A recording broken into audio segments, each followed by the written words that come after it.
Of किससे करेंगे?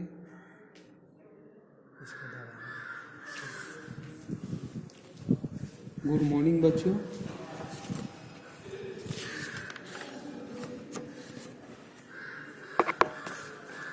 आज मैं आप लोग को व्याकरण का चैप्टर 1 पढ़ाने जा रहा हूँ। भाषा, लिपि, बोली और व्याकरण।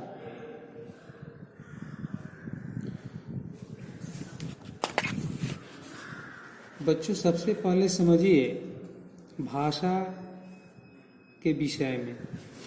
भाषा शब्द का संस्कृत की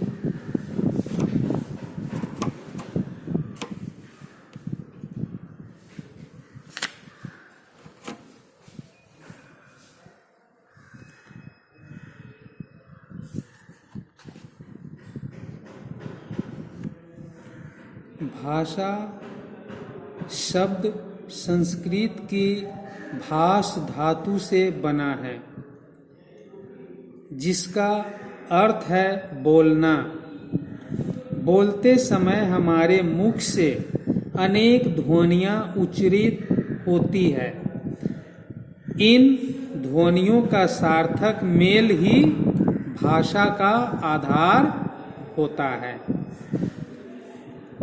अब भाषा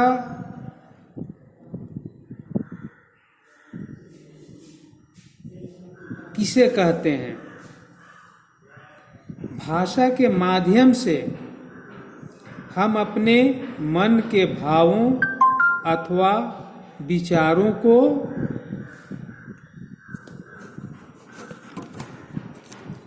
लिखकर तथा बोलकर दूसरों तक पहुंचाते और इसी प्रकार दूसरों के विचारों को ग्रहण करते हैं। संसार में अनेक भाषाएं प्रचलित है, जैसे हिंदी, अंग्रेजी, जर्मनी, फारसी, फ्रांसीसी, अरबी, उर्दू, रूसी इत्यादि। भाषा के रूप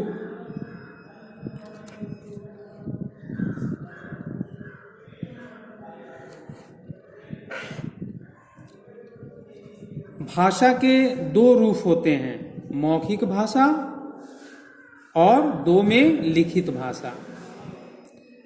तो सबसे पहले मौखिक भाषा के विषय में समझिए। मौखिक का अर्थ है मुख से उच्चारित। जब हम बोलकर अपने विचार प्रकट करते हैं, उसे भाषा का मौखिक रूप कहा जाता है। यह भाषा वह मूल रूप है। भाषा का यह रूप बच्चा अपने परिवेश से सीख जाता है। इसे ही कथित भाषा भी कहते हैं। वाणी द्वारा बोलकर विचार प्रकट करना मौखिक भाषा कहलाती है।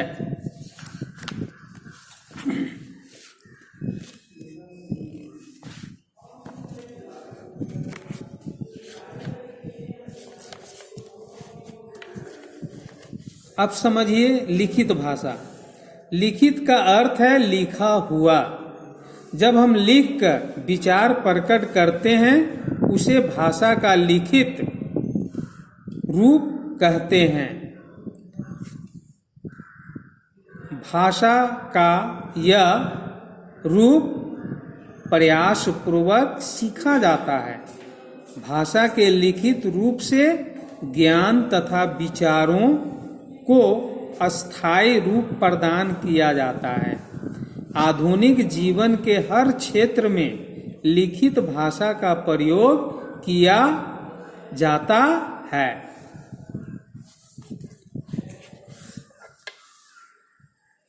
अब लिखित भाषा किसे कहते हैं? लिखकर प्रकट किए गए विचारों को भाषा का लिखित रूप कहते हैं। बोली सीमित क्षेत्र में बोली जाने वाली भाषा बोली कहलाती है।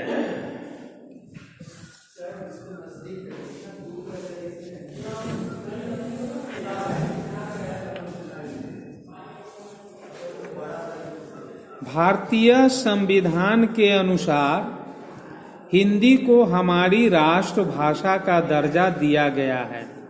भारतीय संविधान के अनुच्छेद 343 के अनुसार भारत संघ की राजभाषा हिंदी तथा लिपि देवनागरी है।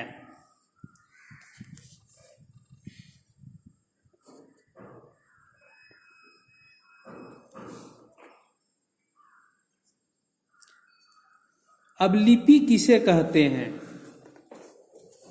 भाषा में प्रयोग होने वाली ध्वनियों को लिखने के लिए निश्चित किए गए चिन्हों की व्यवस्था लिपि है।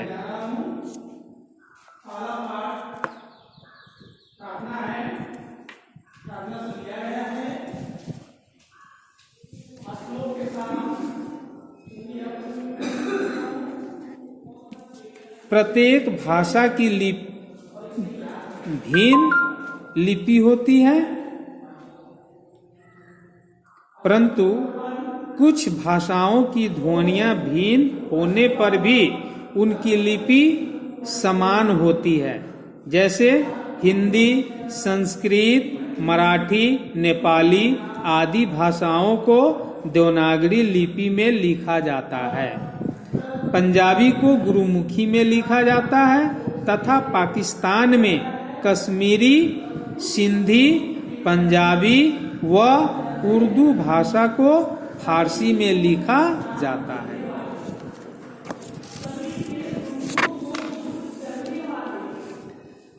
अब यहाँ कुछ विदेशी भाषा और उसके लिपि के बारे में बता रहा हूं। पश्तो भाषा की लिपि अरबी है। नेपाली भाषा की लिपि देवनागरी है। अंग्रेजी भाषा की लिपि रोमन है। ग्रीक भाषा की लिपि ग्रीक है।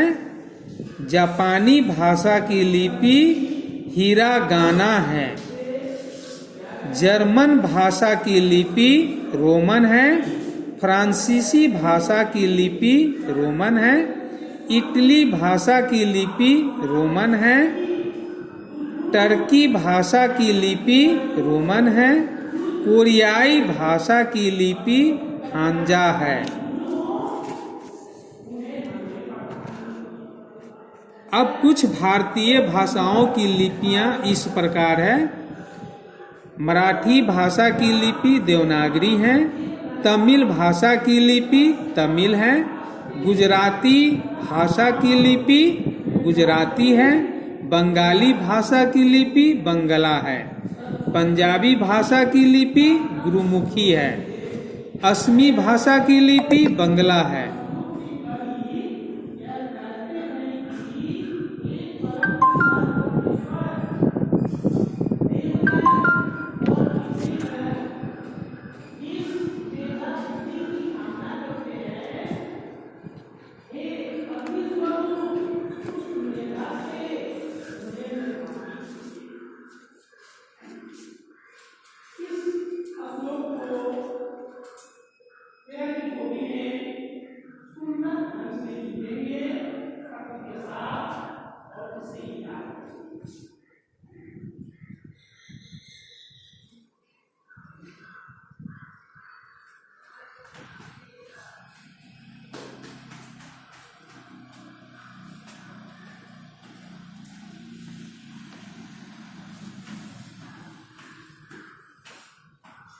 रुक गया है तो रुक गया है। बैटरी से अगर बैटरी डाउन हो रहा है।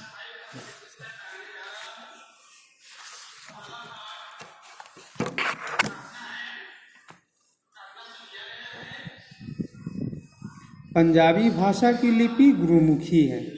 असमी भाषा की लिपि बंगला, हिंदी भाषा की लिपि देवनागरी है, उर्दू भाषा की लिपि अरबी है, संस्कृत भाषा की लिपि देवनागरी है, गोवा भाषा की लिपि कोंकणी है। अब व्याकरण के किसे कहते हैं? तो भाषा के नियमों तथा व्यवस्था का ज्ञान कराने वाला शास्त्र व्याकरण कहलाता है। व्याकरण के आप जानते हैं 3 अंग होते हैं, वर्ण विचार, 2 में शब्द विचार, 3 में वाक्य विचार। 1 में वर्ण विचार। वर्ण विचार के अंतर्गत वर्णों के भेद, आकार, उच्चारण, उत्पत्ति तथा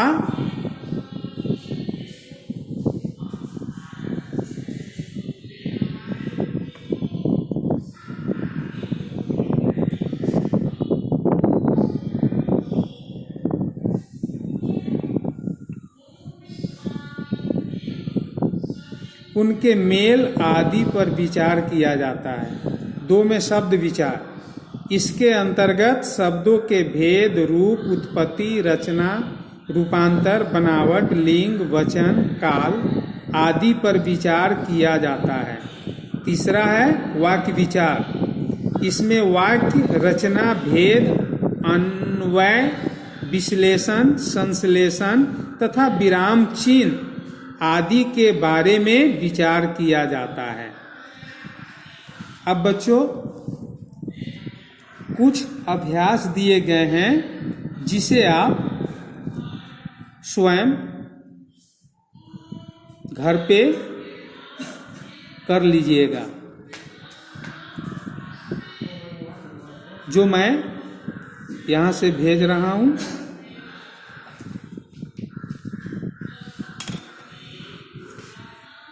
अभ्यासमाला। सही शब्द चुनकर 9 का चिन्ह लगाइए। भाषा होती है